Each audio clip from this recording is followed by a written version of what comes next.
Guys, malam hari ini DPA Bekasi itu mengadakan sebuah kegiatan ya untuk mengisi masa pandemi ini. Jadi makanya kita mengadakan sebuah live IG mengenai Infinity War, kuat di tengah badai. Gimana kabar kalian semuanya?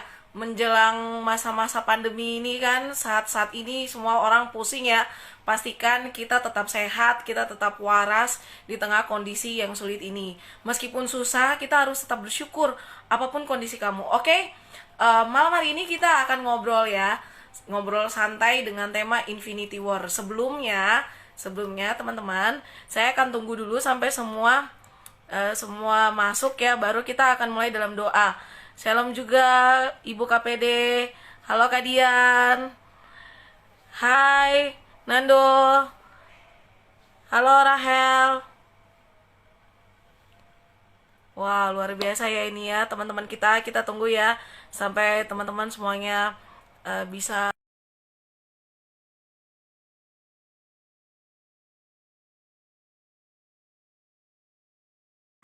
Kira-kira di kondisi seperti ini apa yang kamu lakukan? Coba tulis di kolom komentar ya. Kira-kira kalian lakukan apa aja nih selama pandemi, kegiatan-kegiatan yang kalian lakukan. Gue pengen tahu dong. Hai Kaneli, hai Elvina. Halo Jordi. Rame ya malam hari ini ya. Shalom juga Rahel. Nah, yuk kira-kira kalian ngapain aja nih selama pandemi? Sudah lakukan apa aja? Ada yang mau share? Ah, adakah?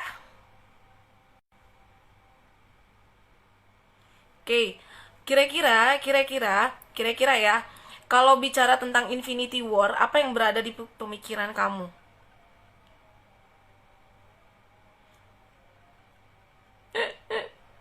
Haleluya. Kira-kira apa yang ada di... Iya, cantik Kanel, ini dandan Kanel. Kira-kira apa yang ada di pemikiran kamu tentang Infinity War? Pastinya perang ya, perang terus Avenger gitu ya. Waduh, jadi kangen nonton nih gue gitu kan. Tapi hari ini kita akan bahas sebenarnya sesungguhnya Infinity War dalam kehidupan kita tuh apa sih sebenarnya. Oke, sebaiknya saya membuka di dalam doa. Mari kita bersatu di dalam doa. Teman-teman juga berdoa ya yang ada di rumah ya. Mari kita berdoa. Terima kasih Tuhan, terima kasih Bapak buat kesempatan sore hari ini di mana kami boleh bertemu walaupun lewat online. Tuhan, kami percaya bahwa Tuhan tetap bekerja. Tuhan, Engkau menolong Tuhan. Pada saat malam hari ini kami akan membahas mengenai Infinity War. Kiranya Tuhan Yesus menolong kami dan juga Engkau menolong hamba-Mu yang akan menjadi guest pada malam hari ini. Terima kasih Tuhan Yesus. Kami siap memulai kegiatan kami dalam nama Tuhan Yesus Kristus. Haleluya. Amin. Oke, ya Elvina benar. Ini mengenai... Oh, hai Kak Jun. Apa kabar Kak Jun? Wow, ini keren ya. Kita disaksikan oleh Kak Jun nih. Langsung dari Pineng. Halo Kak. Sehat selalu ya Kak. Nah, teman-teman, di sini kita akan melihat bagaimana kuat di tengah badai. Saya akan mengundang bintang tamu langsung aja ya. Bintang tamu kita malam hari ini ya. Bintang tamu kita sudah kalian kenal tentunya dan sudah sangat membumi. Oke, saya akan coba mengundang ya. Saya undang Bang Joel. Oke. Sambil bintang tamu kita masuk nih. Dadah. Nah. Halo Bang. Gimana kabarnya Bang? Udah nyambung belum? Udah nyambung belum? Sudah. Oh, udah nyambung ya. Ya. Gimana Bang kabar? Kabarnya luar biasa. Luar biasa ya, Iya, mantap. ya, Oke, luar biasa. teman-teman saya mau Alhamdulillah. perkenalan dulu deh. Kita perkenalan dulu ya, Bang Joel ya. Siapa tahu ada teman-teman yang belum kenal Ya, nih. Tapi ini sudah terkenal nih ya, kayaknya ya. ya. Jadi saya mau kenalin Ah, dulu. Boleh ya? Jadi Bang Joel ini adalah ketua pengurus pusat DPA GBI. Kemudian beliau juga pernah menjabat sebagai ketua BEC. Kemudian menyelesaikan studinya S1 dan S2 di STT Battle Indonesia. Dan ini yang paling penting ya, Bang Joel ini sudah menikah, memiliki seorang istri dan 3 orang anak. Nah, istrinya itu yang tadi Kak Junita ya. Oke, silakan Bang. Iya, Halo Bang. kelihatan. Kelihatan ya? Ya, kelihatan. Kelihatan. Tapi mungkin kayaknya Ada ya? sinyalnya agak kurang itu ya Bang, di Abang ya. Oh, sebentar, Soalnya pusing. sebentar. Oh, gambar Bang Joel belum muncul nih katanya. Ada yang beberapa. Oh, oh Gambarnya iya, Kak iya. Joel kabur Kak. Sinyal Sebentar. kayaknya Kak. Ah, silakan.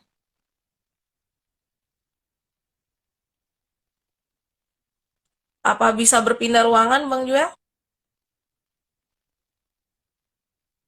Halo, kemudian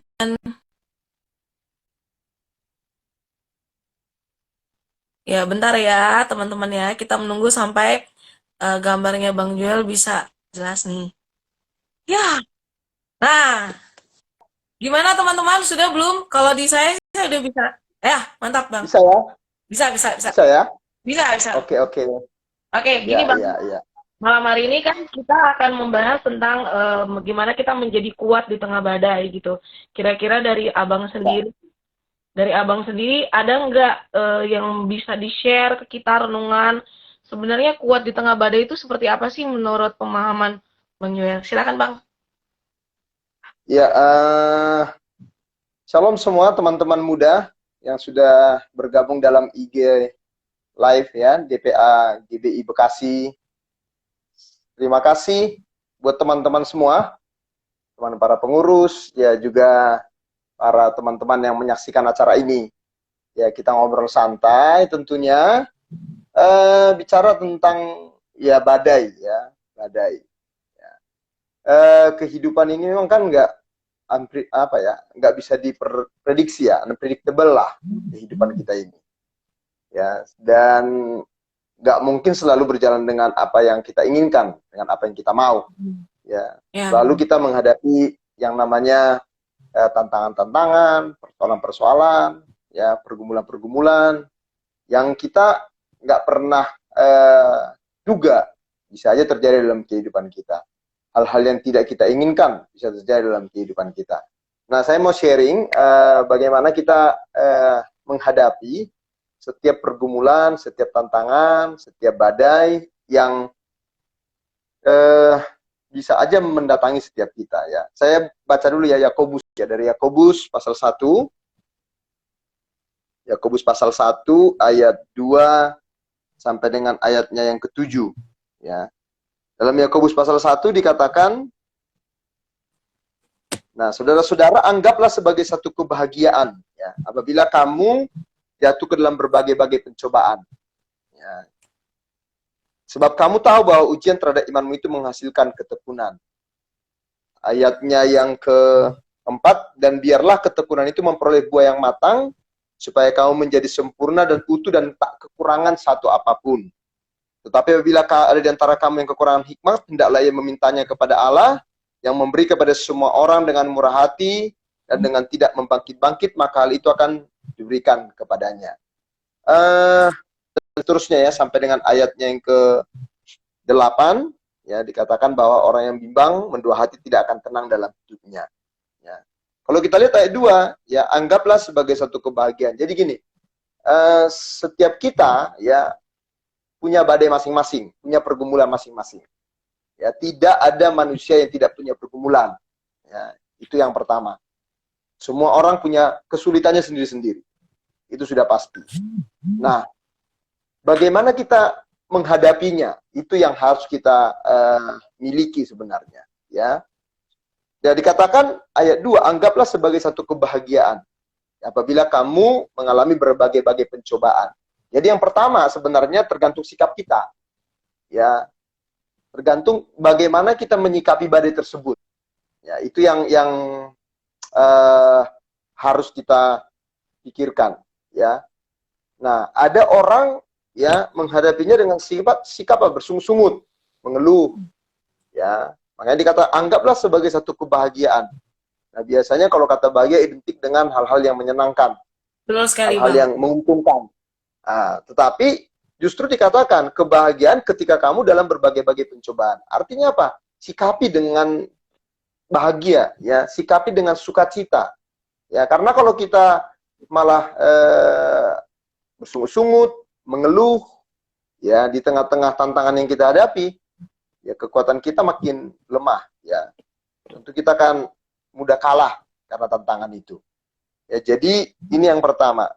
Semua orang punya masalah, tetapi tergantung bagaimana sikap kita terhadap masalah. Itu yang jauh lebih penting. Jadi bukan masalahnya, bukan seberapa besar masalah kita, tapi seberapa besar, seberapa benar ya sikap kita terhadap masalah tersebut.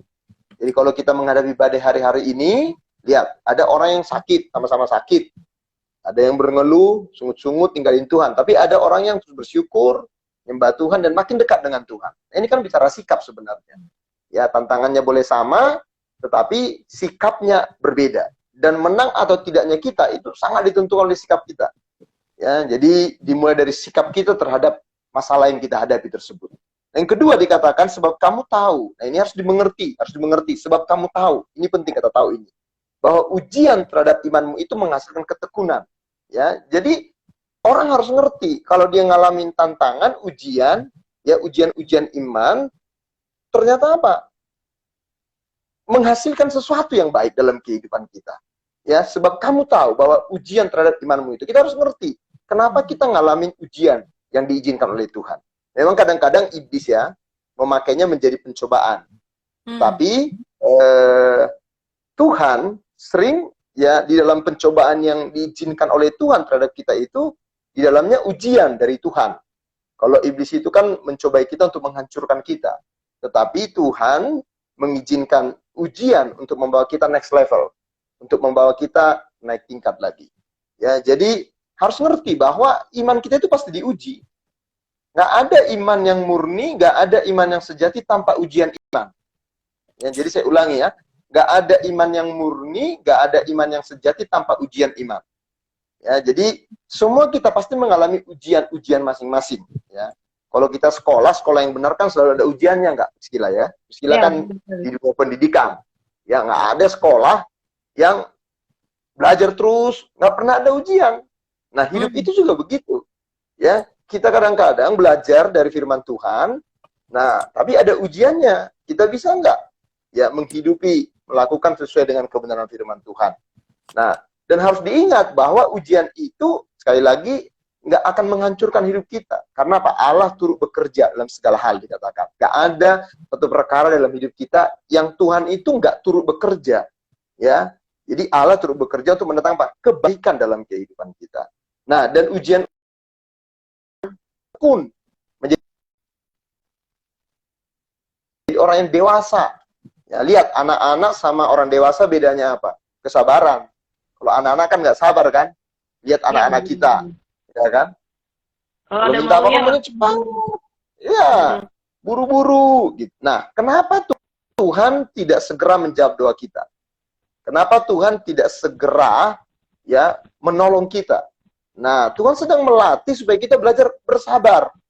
Ya. Dan kalau kita sabar, ketika waktu Tuhan tiba, karena ada lagu yang lagi tren sekarang tuh, waktu Tuhan yang terbaik, kan begitu ya.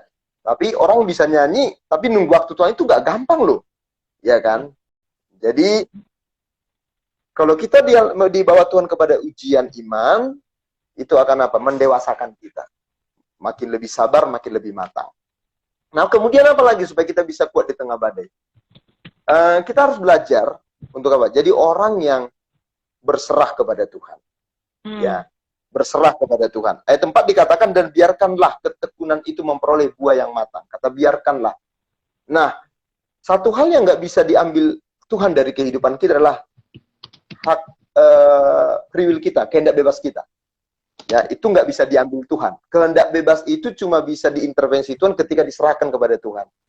Ya, jadi makanya doa Bapa kami, datanglah kerajaan-Mu, jadilah kehendak-Mu, itu kan pengertiannya dalam sekali. Karena apa? Di situ benar-benar melepaskan semua keinginan kita. Ya, keinginan itu bukan sesuatu yang salah karena Tuhan sudah memberikan dari awal. Kehendak bebas manusia itu sebuah privilege yang luar biasa. Tetapi kehendak bebas itu harus ditaklukkan kepada kehendak Tuhan. Nah, di tengah badai kadang-kadang kita akhirnya dipaksa untuk apa? Sampai akhirnya berkata, udah, biarlah kehendak Tuhan yang terjadi. Ya. dan sikap hati berserah itu memang harus selalu kita miliki sebagai anak-anak Tuhan. Ya, lebih bagus ya berserah. Ya, kalau menyerah karena udah mentok sana sini udah gue nyerah dah gitu ya. Ya, tetapi harusnya lebih bagus kalau kita dari awal dari kehidupan kita ini memang berserah kepada Tuhan. Ya, ketika kita berserah kepada Tuhan, maka kita percaya bahwa di situ kita akan lihat bagaimana hal-hal yang nggak pernah kita pikirkan ya, nggak bisa kita pahami dengan otak kita yang terbatas, Tuhan kerjakan. Nah, baru yang keempat gimana supaya kita bisa kuat di tengah badai? Dikatakan ayat 5, ya, kalau ada yang kekurangan hikmat, mintalah, ya. Karena Tuhan memberi kepada orang yang meminta dengan apa dikatakan? Dengan iman dikatakan, yang meminta, ya, hendaklah ia memintanya kepada Allah yang memberi kepada semua orang dengan murah hati. Sampai Yakobus memberi sebuah title, Allah itu murah hati. Ya, karena apa? Mungkin ada orang-orang yang berpikir, Tuhan nggak sayang sama saya, ya, saya dosanya banyak dan lain sebagainya. Tetapi firman Tuhan mengatakan apa? Ya, minta kepada Allah yang memberi dengan murah hati dan dengan tidak membangkit-bangkit. Nah, kalau kita minta sama orang suka diungkit-ungkit loh. Kalau sering-sering minta kan suka diungkit-ungkit, kan juga nggak enak hati kita kan. Tapi kalau kita meminta dari Tuhan, Dia memberi dengan murah hati. Nah, apa yang harus kita miliki? Mintalah dengan apa? Dengan iman, dengan percaya, dengan hati yang percaya. Karena kalau bimbang tidak akan dapat apa-apa. Jadi ada 4 hal nih, Priscilla, yang Kak Yul bagikan untuk teman-teman semua. Di tengah badai kehidupan yang pasti akan kita alami. Ya, cuma badainya jenisnya beda-beda, waktunya nggak tahu kapan.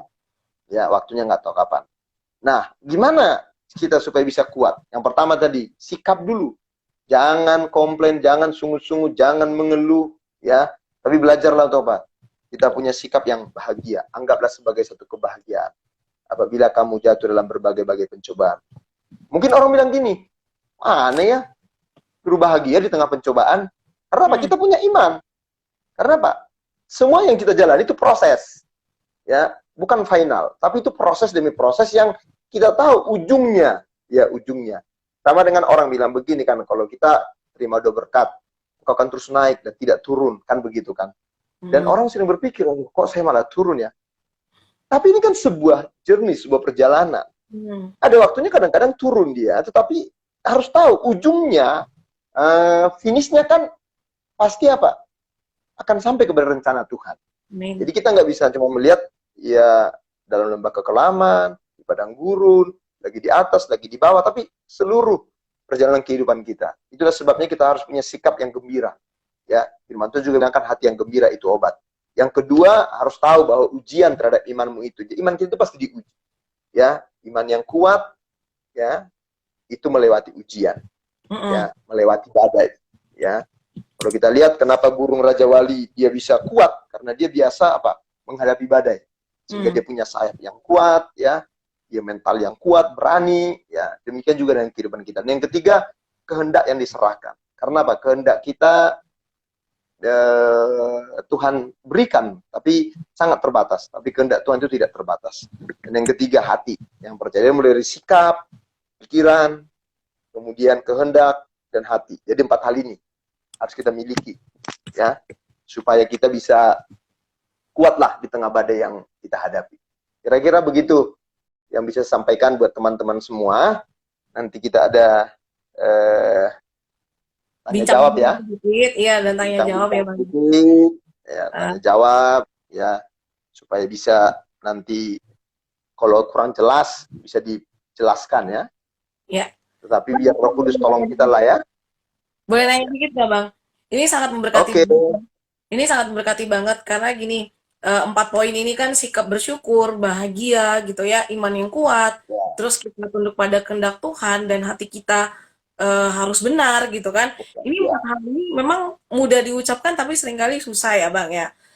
Terutama ini kalau saya lihat kan ya saya minta maaf ya, Bang ya. Kayaknya Abang benar-benar sangat menghidupi apa yang sedang Abang sharekan gitu. Boleh di-sharekan ini Abang dengan Kak Jun nih ya punya pergumulannya satu keluarga gitu ya. Bagaimana yang dilakukan oleh keluarga Abang. Abang ini kan seorang KPP, terus seorang ayah, punya istri gitu kan, tapi istri lagi sakit. Dan sekarang istrinya lagi di Pinang gitu. Bener ya, Bang ya? Ya, Nah, di kira-kira Pinang, gimana lagi di caranya Pinang di nih? Malaysia. Bun dan Abang nih menghandle semua ini gimana nih? Eh, yang pertama kita harus ya punya tadi pengertian yang tadi bahwa hal-hal yang tidak kita inginkan pun bisa terjadi dalam kehidupan kita. Ya, Hmm. kita tadinya nggak pernah menduga ya bahwa istri saya Desember itu ya kita ke beberapa rumah sakit dan akhirnya dinyatakan cancer. Ya, Hmm. nah waktu penyakit cancer itu akhirnya kita putuskan ke Penang, ke Malaysia. Nah, baru sekali kemo waktu itu, dan waktu di Malaysia pun ternyata ditemukan bukan cuma cancer, ya. Jadi Hmm. ada dua penyakit. Yang pertama itu cancer, yang kedua infeksi paru-paru. Jadi kita paralel nih pengobatannya, ya. Yang Hmm. eh, infeksi paru, ya dikasih obat nanti selama 9 bulan. Yang cancer lagi kemoterapi, ya. Baru nanti operasi, ya. Nah, tiba-tiba corona, Iya, ya, ini seru nih kayaknya ini. negara negara tetangga kita lockdown. Hmm. Nah, padahal tanggal 18-nya itu Maret itu harus kemo yang kedua. Jadi 16 Hmm. berangkat, 17 sampai sana, 18 kemo, sebenarnya sudah beli tiket tuh pulang. Hmm. Ya, tapi ternyata karena lockdown akhirnya flight penerbangan di cancel Hmm. ya oleh maskapai waktu itu. Nah, akhirnya sampai sekarang ini 2 bulan ya. Jadi dari kemo kedua, ketiga, keempat, kelima, 4 kali kemo, saya nggak bisa dampingi. Wow. Ya, lalu Kak kemo Jun kuat pertama sama, banget ini. ya Kak Jun itu sendiri. Ya, Hmm. jadi dia di sana, ya. Dan kemarin 3 hari lalu baru kemo yang kelima, ya. Hmm. Dan prosesnya kan tidak gampang ya. Tetapi Iya, betul, betul. eh, gini, kita itu jadi partner suami istri yang saling menguatkan. Nah, Hmm. saling menguatkan. Dan Tuhan uji juga kan dalam pernikahan pun Tuhan menguji apa yang kita juga katakan ya. Kalau kita janji nikah itu kan ya sampai Yang maut kan, sehidup namanya semati. Ya, sakit. iya, bukan lu yang hidup ya, bukan gue yang hidup lu yang mati kan gitu kan, sehidup semati lu yang hidup gue yang mati. Tetapi Iya, benar-benar ya kita jalani. Nah, dia juga punya pergumulan sendiri di sana dengan betul, kesendirian ya, betul, karena betul. kadang-kadang kalau lagi drop dia butuh biasa dipeluk, butuh dikuatin, butuh di kepalanya rambutnya dibelai-belai, ya nggak ada yang bisa ya lakukan itu kepada dia saat-saat mengalami hal yang demikian. Saya pun